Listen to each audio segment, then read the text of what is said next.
Welcome to Higher Ed Live, the live weekly web show all about the world of higher education. We're all about digital development and professional empowerment. Now, I am your host, Seth Odell. As always, thank you guys for tuning in.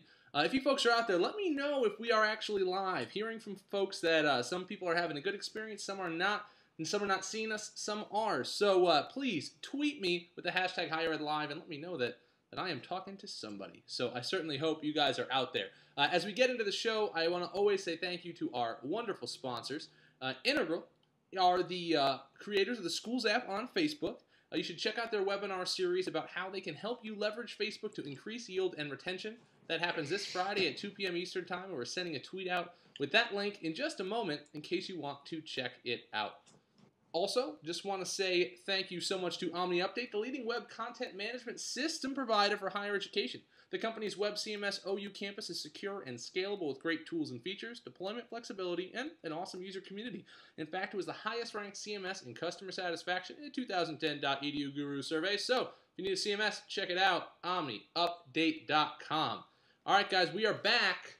And again, I'm still not sure if anybody's with us. I hope you are. We are having a couple server issues, it seems, but you know, guys, we're here, we're pushing through, and we're going to make it happen. So I want to bring on today's guest. I'm very excited to have him on here because we're going to get into what the topic's all about and what we're covering. So please give a little digital round of applause to today's guest, Travis Ballstadt, who is the digital media coordinator at Iowa State University. Travis, how's it going? It's going good. How are you doing? I'm good. You know, thank you again so much for coming on the show today. So folks know we are talking all about digital signage. That's right, we're talking digital signage and what it is, how to do it well, how to scale it, and just about everything else. You know, Travis has been involved at Iowa State using digital signage for some time now. He's going to walk us through what he's doing, what his setup is, and where they're looking to take it in the future, which is a pretty exciting thing. I'm really excited to get into digital signage. But first, we know we always start the show off with a little something called the Weekly Five, so we're going to have to dive into that first. And even before we get there, I got to make two very quick, very exciting announcements. So, guys, please mark your calendars. Sending the tweet out now. It's official. Sunday, July 24th. I am live in Albany, New York. HigherEdLive live special with the one and only Rachel Rubin. That's right. I am very, very excited. We're going to be with Rachel, and we're going to be talking all about rebranding and higher education. It's going to be a live show special in Albany, New York. So if you guys live remotely near Albany, please go ahead if you can and try to make it out. In addition to doing the show, which is going to be at Reed Media headquarters, they're a great company that provides a great solution for distributing press releases for higher ed. We're going to be at their headquarters doing the show, and then afterwards we're all going to roll out, have some drinks, celebrate. It's just going to be a nice night. So if you live in or near Albany, make that happen, guys. I'm serious. Be there and make it happen. But there's one more big summer announcement before we dive into the Weekly Five, and that is mark your calendars for Friday. That's right, Friday, July 29th. Friday, July 29th, something big is going down in Boston, guys. HigherEdLive is hosting an event. I'm not even supposed to be talking about it. It's called EDU Tweet Up. It's a huge deal. Huge event going on in Boston on July 29th. I can't say anything more about it because some people might get mad at me. I've already said too much. But look tomorrow morning for some blog posts coming out on what EDU Tweet Up is, where it's going to be in Boston on Friday, July 29th. But you know this, guys. You're going to want to be there. We're doing the show. We're not stopping due to technical difficulties. That's not how we roll. We're not going to be doing that. So there we go. So next in for the Weekly Five, really continuing in the vein of the tech industry and higher ed, it's a story about building a EDU startup in 1 weekend. 1 weekend. It's a really cool startup camp. Is this thing that happens several times a year where folks get together and build a new startup in the span of like 54 hours, I think it is. And this theme was EDU, and I thought it was a really interesting topic. I'm curious to see what happened. It was this weekend, so I'm curious to see exactly what's going on and what comes out of it. But one of the interesting things that I took away from the article was that they actually told people to don't build any apps that need approval by colleges and universities, because you don't want to put them as a buffer. So build something directly for students and do that, because then the students will use it. You can avoid the institutions altogether. I thought that was actually a really interesting, and I can't say bad approach, but it's interesting that is the tech industry now going to avoid higher education altogether? I don't know. That's interesting too. So also this week, YouTube introduced Creative Commons for uploaders. So it's definitely exciting. What does it mean? When you upload a video to YouTube, you can decide if you want to put it in Creative Commons and let people mash it up, download it, change it. So my question to all of you is your institution going to now participate? Are you going to now let all your education videos going up to YouTube be part of Creative Commons? I'm curious to hear what you guys have to say about that. So that's a really exciting thing, I think, for YouTube. I'm curious if higher ed's going to participate. Next up is a great article actually from the UCLA Daily Bruin student paper, and it's just professors sounding off on what the future of the UC system is going to be. I just thought it was a really interesting, candid conversation. Clearly, we're facing some serious budget crisis right now. I'm curious where we're going to go, but it's really interesting to hear from the professors themselves on where they think we are headed. So let's get out of this weekly 5, guys. Let's knock the last one out here. The last one, Twitter. Guys, I don't know how this didn't get more buzz, but Twitter announced a follow button. It goes directly on your site. People can click it, and they instantly follow you. This is something that, if you guys are out there, get it. Put it on your site. It doesn't make sense not to. One-click follow right from your site. Very easy. Very cool. Happy to see it. So we have the unsolicited shout-out of the week now. It's where I shout out any person, place, thing, or idea pretty much for any reason because, well, this is my show. That's what I get to do. So this week, unsolicited shout-out going out to wonderful blog that I really like called Hack Education by Audrey. I think it's Waters. I hope I pronounced your last name correctly. But it's a great, great blog. I read it all the time. And as we're talking today in the Weekly 5 about the education and tech worlds blending and tech startups working in higher ed, this is just a must-read blog. So if you guys are out there, read the blog. It's definitely worth it. And okay, guys, I think we made it through the Weekly 5 unsolicited shout-out and all my announcements. And I think we are okay without server issues. But we're just going to push through. This is a live show. In case you didn't know, HigherEdLive. We're just going to do the best we can. So Travis, let me put you back on, man. And before we get into things, just to catch you up on what's been going on the backside, our server's been up and down, and this stream has been connected and disconnected. So it might be a little bit buggy tonight, but I think we'll be okay. Sounds good. Well, I appreciate you being here for the conversation. As I said earlier, especially if we can actually get it out. But if we can go ahead and get right into this, I want to get the ball rolling. So, guys, why are we talking about digital signage and what is it? I'm just going to briefly run this down before I hand the ball off to the expert himself to run with and break all this stuff down. Digital signage, at least in the scope of what we're talking about today, is obviously a network of customized digital displays, usually, TVs, flat screen televisions, could be computer monitors, and it's that you can control electronically using, a computer and allowing you to change your content remotely. This essentially means that you don't have to walk up to a television. Essentially, you're saying that you can have flat screens all over the place, and you can be putting content up. That's digital signage. Have you ever walked into a restaurant and seen a screen behind the menu, where the menu is? Maybe that. On college campuses, a lot of times they're popping up in, a student center, maybe even a bookstore. It's here in higher ed, but it's actually a huge industry itself. Digital signage is going to be a $4.5 billion global business in 5 years. I was shocked when I found that figure. That's estimated from research by ABI Research, a new market study that came out real recently. But the fact is that, higher ed is obviously not the leaders of this trend at all. It's definitely, for-profit companies are finding a lot of use. A lot of times it's point of sale. But the fact is it's really an industry that's expanding tenfold, especially thanks to the fact that the equipment, the actual cost of televisions is dropping dramatically from what it used to be. Just to put some more figures out there, 70% of 18 to 24-year-olds, that would be the primary college demographic, are aware of digital signage that they've seen in the past 12 months. So that's a pretty big number of kids that can remember it. And out of that, this number blew my mind. 27% of 18 to 24-year-olds say they actually took an action based on the last time they saw advertising on digital signage. So they actually did something because of it. So clearly it's reaching one of our key demographics, which is our students. And I think that's why we need to talk about it. Now, within higher ed, it's been around for a while. It used to be PCs, computer screens sitting in a lobby running a PowerPoint that was just, scrolling.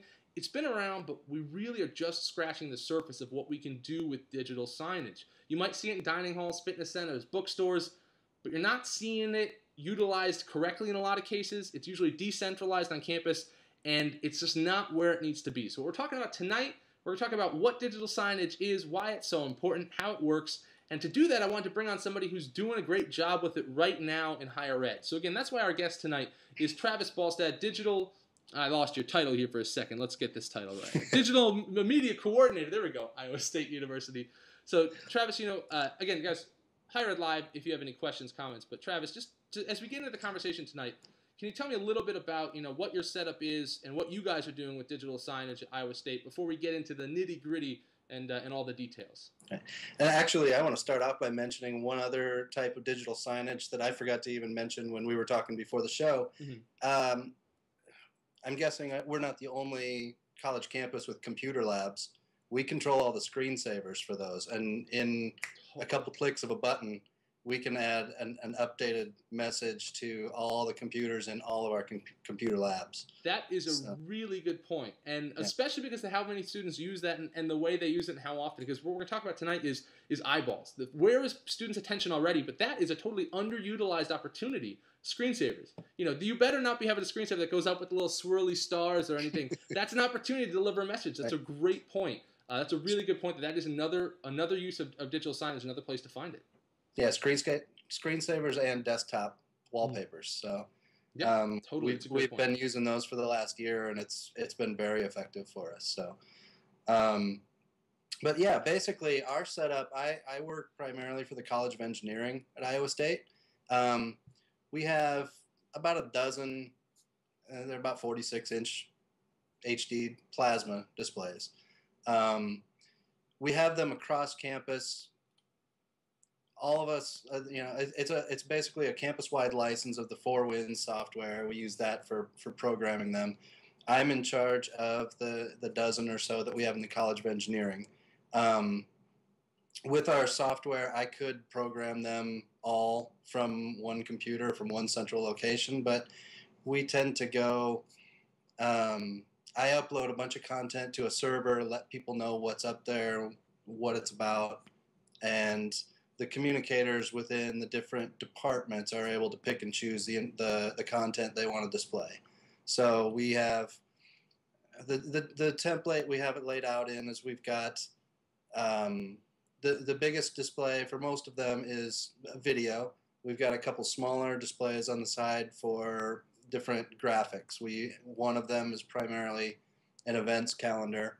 Another is primarily just general announcements, career fairs coming up, study abroad opportunities, things like that. And then we have the ubiquitous scrolling news feed at the bottom, which is taken from the RSS feed of our engineering news website. So, and that's kind of the basics of what we're doing. Like I said, I have the opportunity to control all of it, but we have 12 different major programs in the College of Engineering. So there's going to be content that's really interesting to one group that's not interesting at all to another group. So we kind of let them pick and choose. Totally. And you just hit on a whole lot of stuff that I'm excited to get into to talk about, because exactly, it is about software, it is about controlling the content, what kind of content.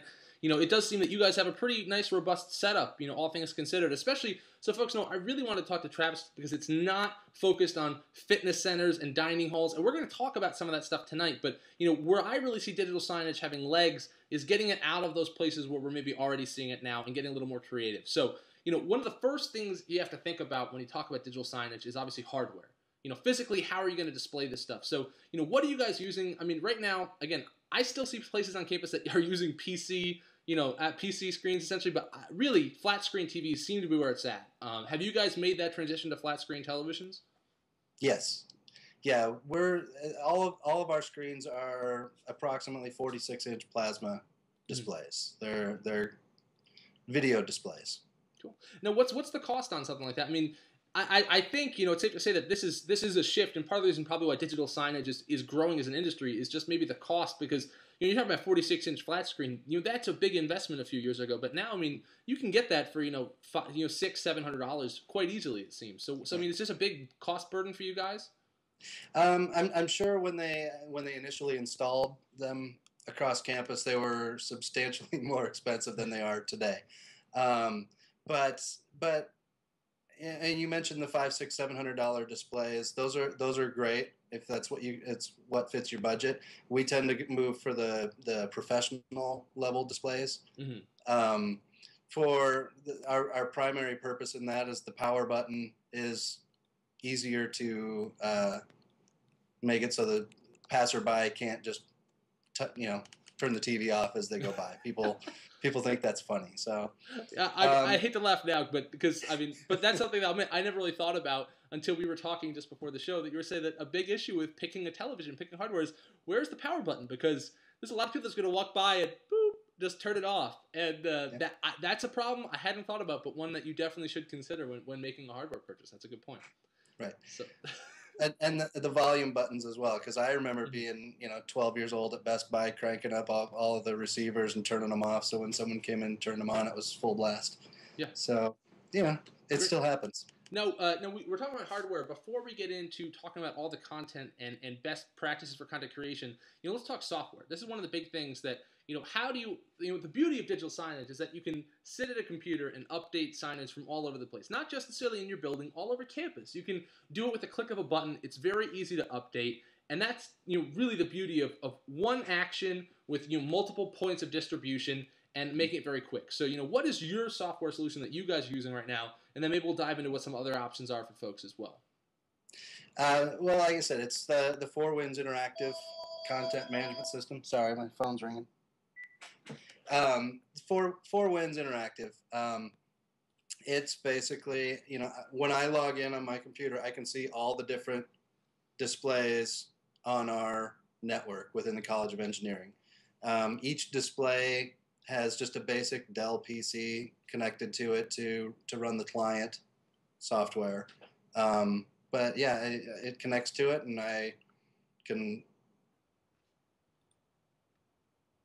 client machine that needs that particular content. So again, it's a really, really basic setup, uses the existing network capabilities that are already on campus. It's just a matter of having these cheap PCs at each display. Mm-hmm.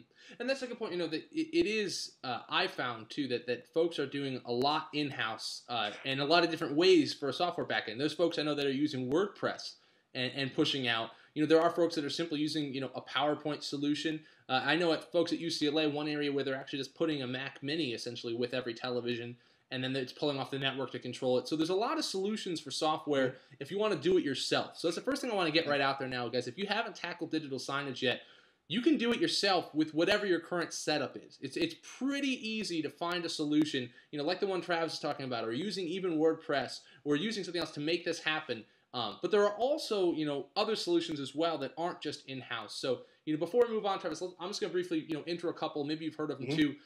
Folks, if you do have any kind of budget behind this, or if you haven't started it and you have a strategy, there are some cool vendor solutions too, as well. Which is like Scala is one, SCALA. The other one is NEC, is a huge vendor that offers this, and Cisco. But the thing is, you got to understand, because this industry is not focused on higher education, because it's focused on point of sale for private companies, the vendor solutions is huge. I'm going to be tweeting out a list right now with literally hundreds of vendor options. So it's not something that we can get through all of them today. I wanted to tell you on my personal research, NEC jumped out at me as being one that gets higher ed, that does a lot. But just before you start, your software options are almost endless. So I think I would say start with looking at what you currently have and what you can do, and then what your budget is. And if you want to look at an outsourced solution, there are plenty out there. I think it's just a question of after investing in the hardware, do you still have a budget that you want to invest in software too? And that's kind of just obviously up to independent situations. But I'm going to send out a link right now, guys, with lots of stuff going on. So as I'm sending out this link with vendor solutions, Travis, tell me a little bit about what is your position and your area of the school and how you're managing this? Because one thing I noticed when I was doing some research over the last couple of weeks is sometimes IT is managing digital signage, sometimes marketing, and sometimes it's totally random divisions that aren't IT or marketing at all. It seems that from campus to campus, there's definitely not one place on within an institution org chart that seems to be housing digital signage, at least not yet. Yeah, that's definitely true. I was brought in. My initial hiring, I was hired to do digital video content, meaning for YouTube, for client presentations, for student demonstrations, and our digital signage was one of the key places, because I think they put in the systems and not everyone, there wasn't a clear path as to who was going to generate the content. So part of my initial job description was to create content for the digital signage. So, you know, we had we've got 4 people in our office. Basically, we're the College of Engineering Communications office. So our writer is obviously doing the news website, and that's updating the RSS feed. The graphic designer can do the event slides and things like that, and I'm plugging video content in there as well. So it's a general team effort, I guess. And we're really more often than not repurposing content that's being used in other places. Yeah, and I can't think of anything I've done specific. The digital signage, maybe a few smaller things, but they're just different versions of other content that we've worked on. Perfect. So some great questions coming in, guys. We're going to cover all that, and the questions are coming in are all about content, and that's why as we're segueing into talking about content, I do want to mention one thing. I, on a personal level, definitely think that digital signage needs to be housed somewhere in marketing or communications, ideally, because it's not about the hardware or the software delivering the message. It's about the message itself. And to really have good content to engage people, you need to have people that are controlling that are thinking about that. They're not thinking just about how can I deliver the message, but what is the message itself that I'm delivering. So that's why I want to talk right now with Travis about content, because ultimately, you can put these signs in the right place, you can get eyeballs, but if you're not providing content that works, people don't care. So maybe can you tell us a little bit about what kind of content you deliver? And also, a question came in asking, do you use video in your signage? So maybe you can explain a little bit more what the layout is like, because I know that you do utilize video a lot in what you guys are doing. Right, definitely. We definitely use video. That's the predominant, it's about 60% of our digital signage displays is the video. We have a 16:9 video frame. That's the primary frame of all of our digital signage. It's the visual thing that's really going to get people to walk up and look at it and see the other items around it. As far as what we do for video content, we do 2 minutes student profiles, faculty profiles. We have a lot of really cool facilities on campus that you don't get to see. They don't fire up the tornado simulator for every tour that comes through. You can't go into the virtual reality cave that we have just because you're on a tour. So we've done profile videos on those types of things so that people who don't get to go in on their tour can still see what's going on in there. We bought advertising on for the radio broadcasts of our football games last season. And when I produced the radio ads, I did them as video. So we've got like 3 dozen 30-second commercials of students telling what they love about Iowa State and why they're making a difference, and the opportunities they've had. So we've got little 30-second commercials for ourselves running in there. But it looks just like students talking, so it's great stuff. Yeah, that is great. And just so folks understand, when we talk about the layout, when you say 60%, we don't actually just mean that 60% of the time a video is playing. When you talk about digital signage, you can actually look at the layout. And I'm going to try and pull up a couple examples so you folks see that, the entire screen doesn't have to be one thing. You can actually break up the screen into sections. So what you can do is you can have video playing on one side with messaging on the other. It's important when you think about digital signage to not think that you can only deliver one message at a time. You can actually break up the screen into sections, and that provides you with the opportunity to provide lots of different kinds of content, maybe different levels, how dynamic it is. And that's where it gets really exciting. So one thing that people use a lot is templates. So that way, essentially, people can drag and drop certain things in. But just one example is University of Toronto in their fitness centers. That they were essentially noticed, okay, we have our students coming in, and for 30 or 45 minutes at a time, they are just staring at the television on a treadmill, an elliptical, or whatever. How can we get in there and capitalize on that? So what they did is they kept all the cable TVs, but they shrunk the video. And just like if you ever watch, a CNN or late night news, they started doing scrolling RSS. They had calendar items on the side. And what they've done is they've taken the really dynamic content that people want. They've kind of just shrunk it a little bit, and they've surrounded with secondary content. Because over the 45-minute period of students running on a treadmill, they're going to all of a sudden look and notice, oh, here's upcoming events, or here's the news scrolling, or here's even just weather. It's just the fact that when you're looking at a screen, it's not just one thing. So I love, Travis, like you talked about that you can break your screen up into 4 different sections a lot of times. So you're providing all sorts of different content, you know, all at once, which I think is actually pretty exciting, as long as it's not overkill. I think it's probably important, like you said, that the focus is always for you guys on the video when it's playing, right? Right. Yeah. Well, and the video is constantly playing. You know, like you said, it's the video. We tend to have about a 20 minutes of video content broken down into the 30-second videos, the 2 or 3 minute videos. We just have a playlist of about 20 minutes or so, and that just constantly loops, as do the content in the other frames. It's kind of like, you know, the show 24, where in and out of commercial, all of a sudden you can see what 4 different people are doing. That's what our screens are like. Mm-hmm. We've got the video section, the announcements, the calendar, and then the RSS crawl at the bottom. Yeah, I think that's great. I mean, it's so easy to incorporate RSS. I think that's really great to be able to do that. And like I said, you're repurposing content, which is really good. That there's so many times that you shoot a great video on campus, but where does it go? You know, what do you do with it? And it's just a great example where you're just continuing to get legs off of something that you're producing, and you can go around campus and get people to submit stuff. It just, you know, you're not breaking your back doing 100% content creation for this. You're aggregating quality content, which I think is a great approach. Now, you know, one thing I'm going to have a couple other questions about content, but you know, what's the deal with audio? Because this is an issue that there's a lot of digital signage that's totally silent, and then there's some here, you're talking about playing videos. I assume then that these videos have audio obviously playing, so people walking by will hear it, right? Yeah. We've tried lots of different things. We've kind of reached a point where we've reached an agreement with the people who have offices near the displays. Because, you know, we do get a lot of complaints, and they're valid complaints, that, you know what, for 30 to 45 minutes out of every hour, there's no one in that hallway and the screen's out there making noise. Well, that's true, but for that 15 to 20 minutes that students are gathering before class or whatever, it's valuable to have it there. So, you know, we've added standalone speaker systems that were able to really pinpoint that little 4 to 5 foot area right in front of the screen, and not just, you know, sometimes the non-directional speakers that are built into a monitor display really just, you have to turn it way up so you can hear it when you're standing in front of it. So we've got kind of pinpointed speakers, which helps.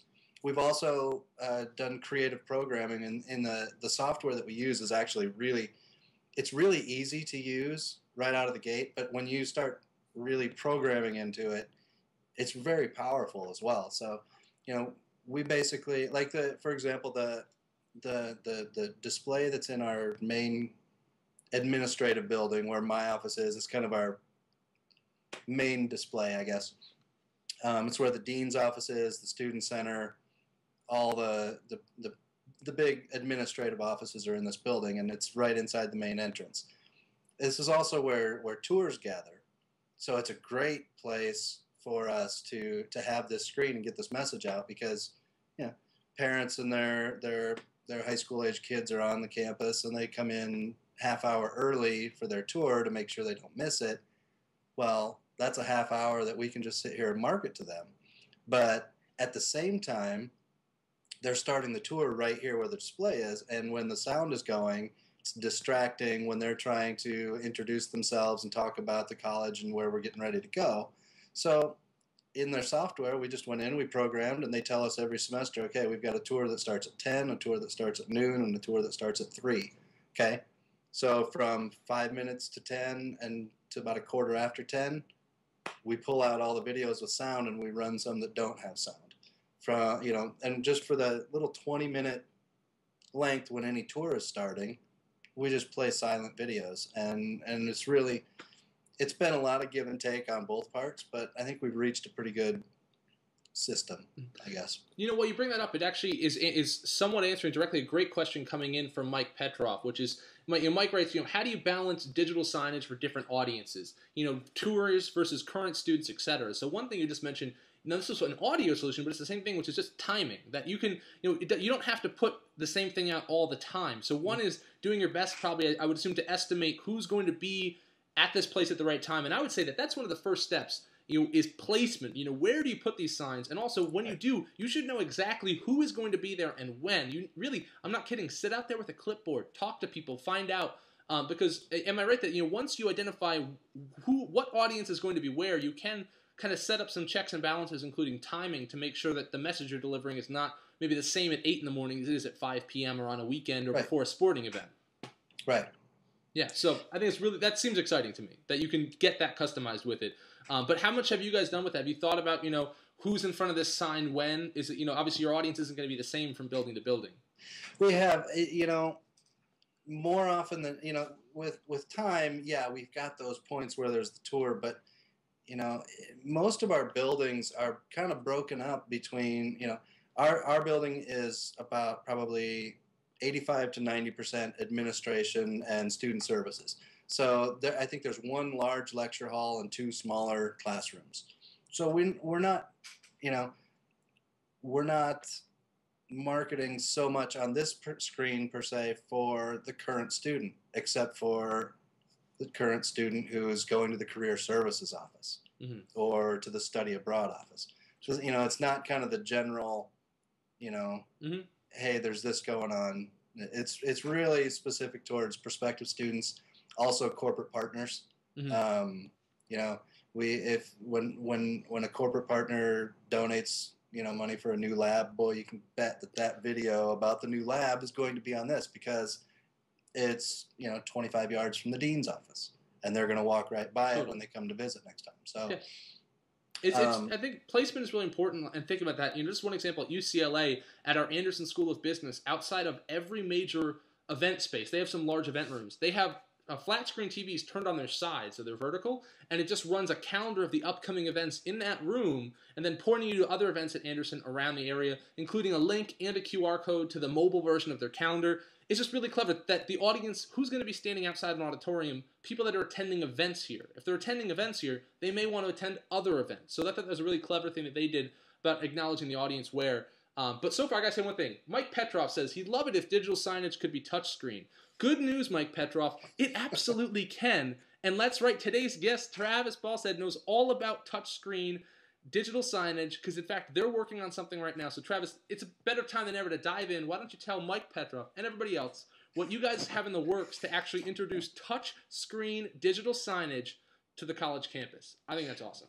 Right. Well, first of all, in our discussions with the people with the offices around there, we kept hearing the feedback that, people walk up and they touch the screen all the time. They expect it to be interactive. They expect to be able to, make one thing bigger or skip past something or anything like that. So it's kind of been tossed around a little bit that maybe we should, try with some iPads or something like that. Or, then with some reorganization we went through in the last couple of years with budget cuts, people are in different offices, in different places. And, there's been a real emphasis on building directories and really helping people find where they're going, so we don't have to send them from office to office. And luckily, as luck would have it, our flagship screen that is in our administrative building died in December. We immediately ordered a replacement for it, which was about a $3,000 professional display, 46-inch. And it was on back order and back order and back order and back order. So finally, we started thinking about looking at a different display, and it came up again. If we're going to replace a display, we've got, we have a student on staff that's been writing all of our mobile applications, our iOS native stuff. We just said, let's get a touchscreen. Let's look into a touchscreen. And we found one, which basically was, not only was it cheaper than the professional display we were going to get for a 46-inch touchscreen, we were also able to buy a, basic Mac Mini to power it, still under that $3,000 price point. So not only are we getting touchscreen and a Mac Mini to power it, but we're still saving money. We're still we're saving $100 under what we were planning on ordering. So we've got the guy on staff. He's developing it. Basically, we're creating an app that. It's based on Dashboard. So it's just little Cocoa widgets. It's going to be really simple, but it's going to be really cool. The interactive building directory where someone can come in and type in, we haven't decided if we're going to do the on-screen keyboard or have a physical keyboard mounted there, but be able to search the directory and find out who they're looking for or what they're looking for, and we can tag items and have it come up so the first ones are the ones that are actually in this building, yet it will still search the entire college directory in case they're in the wrong building. So that, no, those 3 aren't the ones I'm looking for. They can look down and go, oh, I'm in the wrong building. I need to go to Pearson or whatnot. Once it pulls up that directory entry, this is the whole QR code versus NFC thing. We're trying to figure out how, have a button right by that directory entry where you can send it to my phone. Probably right off the bat be, emailing a V card. But eventually, we get that a little more advanced with the NFC and the capabilities. It'd be great to just be able to zap that right to your phone and call.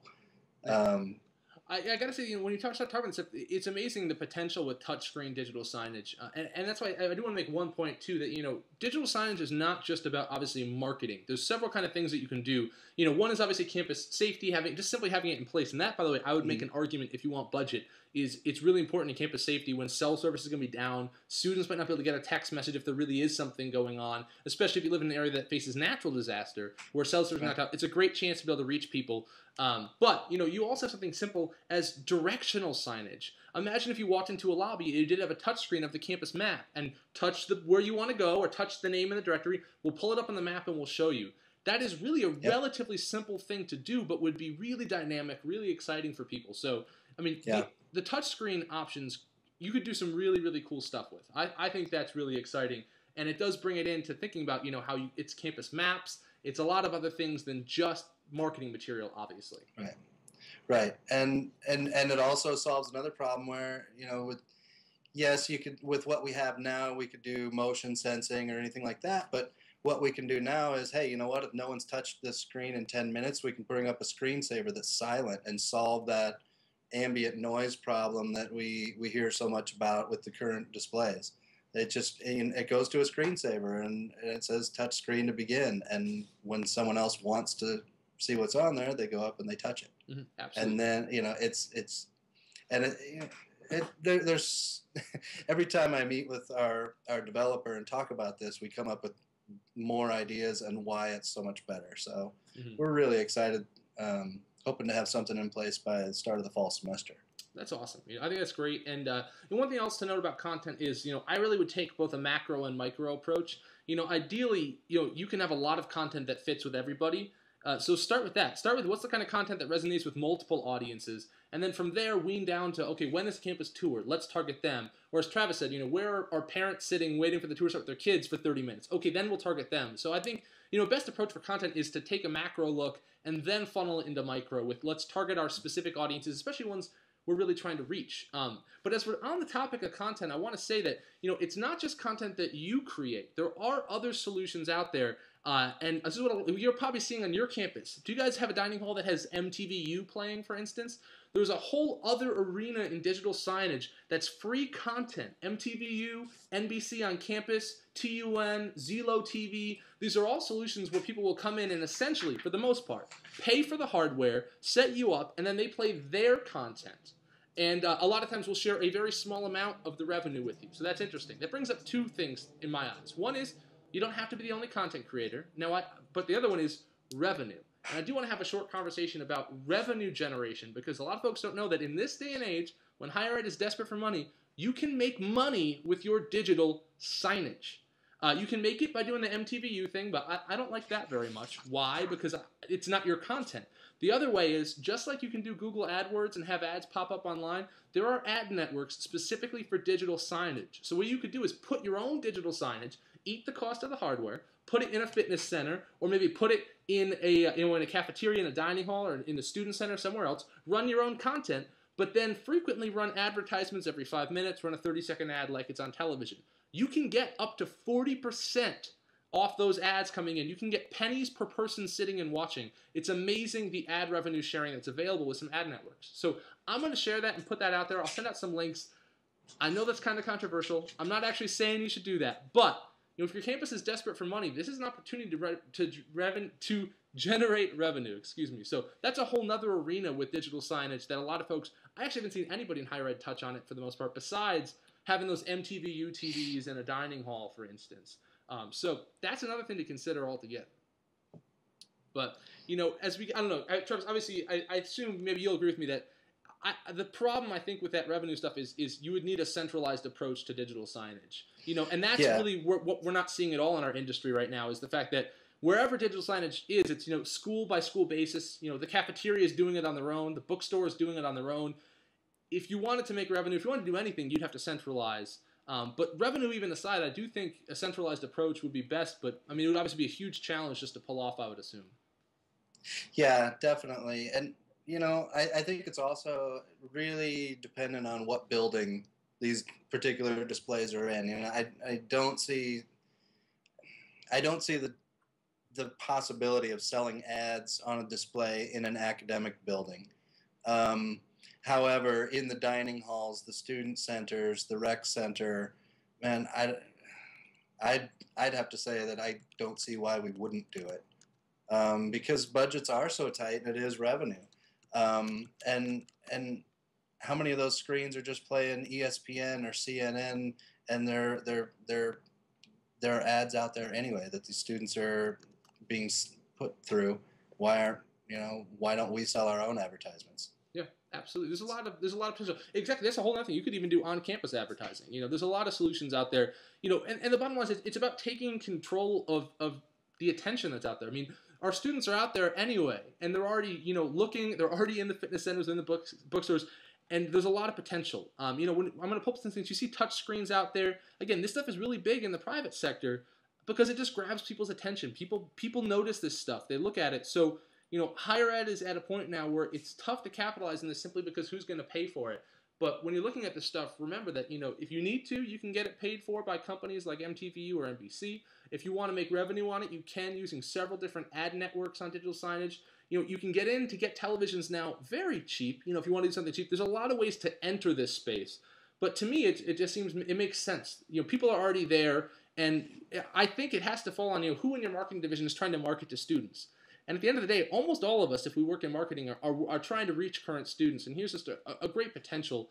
I think there's a lot that you could do with it. We're just scratching the surface as higher ed, but if you want to see what you can do, definitely look to the restaurant industry, point of purchase. Cisco is doing some amazing stuff with this with a lot of their clients. I don't know. To me, I'm just really surprised at what's possible with it. Yeah. And another thing with with the campus actually being the one to selling the ads, you can have local ads instead of instead of these national companies. You know what? Here's an ad for a local apartment complex that is looking. You can focus the ads so they're much more relevant to your viewers, to your students, than if you're just feeding in a network that's national. Mm-hmm. Absolutely. It's a really good point. And again, you could definitely get local and do it. You could have student organizations going ahead and doing this. There's a lot of potential out there for this. One thing to note too, guys, is again, this is an industry trend that is far ahead of what we as higher education marketers, professionals, web, whatever we're doing, are doing. Another example is 3G and 4G signage. There's a lot of signage out there right now that doesn't operate actually on a direct plugged-in internet connection. So you could have signage all over campus, and just with a 3G or 4G network, be able to reach that and control the content, which means you can put your signage even more places. You can put it almost anywhere, essentially. So the potential is there to be really huge. So I think it's amazing. Travis, a couple questions for you. The big one really is, as we're sort of slowly starting to wrap up the conversation today, what are some big lessons that you've learned in going through this? Because it seems that so many folks are kind of just feeling their way through it, very much inch by inch, blind a little bit, trying to figure out how can we do this ourselves. Having been through it and really set up a system that does seem to work, what are some takeaways and some lessons you would want to share with people? Definitely, I think the biggest one is repurpose your existing content. Don't try and just create all new content for this. Also, especially for graphics, for event graphics, that we get people from different service units and offices asking us all the time, could you put this up on the digital signage? Could you put, could you make a graphic and put that up? You know what? If you go to our website, we've got some templates that they can download, and they can very simply add their own, it's a PowerPoint is what it is. And they can create their own graphics, email it to us, and we can put it in. So basically, crowdsourcing, let the other departments create that content that normally they would have asked us to do. But I think the biggest thing is obviously know who the audience is. Obviously our super loud rock and roll videos that we might play in the student center are not going to play as well in the administration building. So just know what crowd is in what area and program for that crowd. Mm-hmm. Yeah, I think that's really important. And, I think making something that's scalable is really important too. A couple of my final takeaways on this would just be, if at all possible, centralize this. I know that's almost impossible, but really, ideally, digital signage should be centralized within the org of higher education. Also, it obviously needs to be goal-focused. When you're thinking about where you want to put these screens, what content you want to deliver, all of that has to be in line with your central strategies. This is really basic stuff. Why are we doing this? Again, when we talk about examples of, a touch screen that has a campus map in a center where someone walks in, or a screen that shows events outside of an event space. This is basic stuff, but you want to make sure that your signage isn't all the same everywhere. But how are you going to sustain it? That's one of the comments that came in is the hardest thing is finding out how to staff this totally. And that's why you have to build a system that is easy to support, which is repurposing existing content, and then definitely crowdsource. One of the things like University of Toronto does is they have their screen broken up into 4 areas. One is an RSS, one is weather, and I think one is an upcoming calendar, all of which are automated. And then their central one is either a video or just a graphic. And the graphics, they have the specs online. They say, hey, email us your graphic that fit these specs if you want it. So because everybody wants to advertise their thing, the people are sort of submitting their content to them, and it's like one click to plug in. Now, I will say that University of Toronto system is a vendor solution. It's based on Scala, S-C-A-L-A, and MyMedia is part of the partner, which is MyMedia with no space. So they did an out-of-the-box solution that was very easy to do. Obviously, they probably had a budget behind it, but whatever your solution is, I think it needs to be sustainable to be able to crowdsource it. And again, it starts by having a conversation with your institution. I would be hard-pressed to think there's any college that shouldn't be having this conversation today. The technology exists, the audience exists, the marketing materials exist. It's just about putting the pieces together. So we need to have that conversation, and that conversation just starts with talking about, okay, what's the budget? What's our goals? How's it going to be staffed? I get that it's another thing we have to do, but the potential, in my eyes, I just think is huge. So, I think it's a conversation that has to be happening if it's not already. Yeah, I think a great jumping off point is still going back to the computer labs, the desktops, and the screensavers. I think that's a great place to start off, just to start playing with stuff.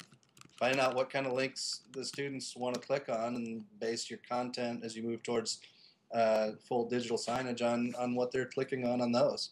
Yeah, because you can track all that. Yeah, that's a really good point. That start with what you can do right now. Yeah. But do something, and ultimately, again, I would say that it has to fall somewhere within the marketing division. But I mean, the potential for this is really big. The last thing I'll say, and why you're going to get the most pushback and why it's going to be so hard, is because it is incredibly hard to measure this, and that's why I'm asking you, Travis, how do you guys look at trying to say, are we successful? How do you measure it? Because it is really tough without sitting out there with a clicker and counting the people and putting it together. I mean, I did a lot of research in the last couple of weeks on this show's topic, and I found not one methodology that seemed to make sense as far as really measuring the reach. Ad networks just measure how many people are sitting there, but they just care about eyeballs, not who the eyeballs are, what action people take afterwards. How do you go about even trying to figure out if this is successful? That is the $25,000 question. The one thing I can say that we do that is 100% trackable is we do have QR codes on different graphics on the events in particular. we've got the web link there, but we also have QR code, which I run those through. I can't remember now, Deliver or something like that I can track how many people are clicking on which QR codes. Sure. Well, that's really all I can say. Yeah, no, we can track 100%.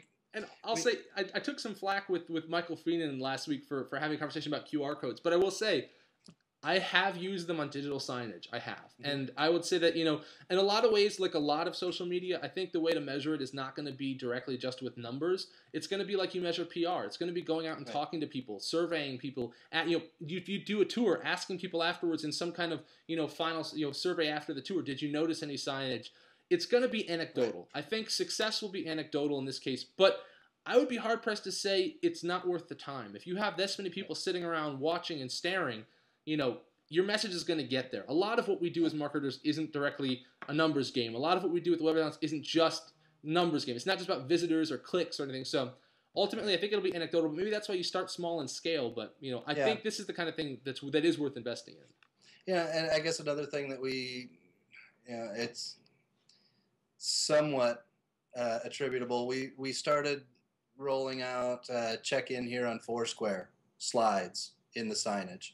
And we did definitely, we rolled them out one building at a time, one location at a time, and we did definitely see a little jump in the check-ins as we did that. Mm-hmm. So, that's somewhat measurable that people are seeing it and looking at it. Yeah. And there's a couple of things coming in too. Someone said, what about, offering incentives or coupons? That totally works. Definitely if it's near a bookstore or anything else, telling people, say you saw this sign, receive a discount. You can see that. And then also we have, we went so far as using an eye tracker built at our school. I'm not sure exactly what eye tracker is, but I will say, if this might be similar, that when I was reading about the ad networks that support digital signage, there are some that will actually put essentially a webcam on top of the sign and can measure how many times people make eye contact. Now, I have no idea how that Star Trek technology stuff works, but that's how they track how people really see an ad, is they can actually tell when someone's eyes are focused on it and they count it. So if you really want to invest in measuring, there are things you can do. So put that out there. All right, well, listen, Travis, first off, I also want to thank you so much for coming on the show today. I think, digital signage is just an interesting topic, and I really appreciate you kind of sharing. If you can, just, you're on Twitter, maybe just plug yourself in case folks have any questions afterwards. Yeah, I am IA State Travis on Twitter. I'm also on Facebook at facebook.com/Ballstadt. So, yeah. Awesome. Well, Travis, thank you so much for coming on the show. It's a really exciting topic. Folks, if you're out there, whatever you're doing, email me and let me know. I'd love to do a follow-up. I'm going to hopefully do some interviews with some vendors, put some posts together. I really want to see what we can do with this because there's a lot of potential and exciting. So, Travis, thanks to you very much for coming on the show. Thank you guys for watching. Just to give you a heads up, next week, I am actually on the road. I'm going to be coming to you live from EduCom in Orlando, Florida. And I'm going to be doing a special show that's hitting off something that I did a few months ago, and it's called Hit or Hype. It's going to be a very fun, exciting show where I'm breaking down all the latest, essentially trends, hot button issues in social media, higher ed, technology, and we're all going to be voting. Is it a hit or is it hype? Do we need to care? What do we need to do with it? So it's a fun, fast-paced show coming to you from Orlando, Florida, because I'm going to be at EduCom. As well, look for several updates while I'm at the conference, including a one-on-one interview with the New York Times' David Pogue. I'll be sitting down with him. I'll be doing a lot of stuff at the conference while I'm there. If you're near Orlando, let me know. But otherwise, guys, again, HigherEdLive.com. There's an article there about HigherEdLive on the road. We are going all over the place this summer. I'm going to be in Chicago, going to be in Albany, going to be in Boston, going to be in Orlando, going to be in Austin in the fall.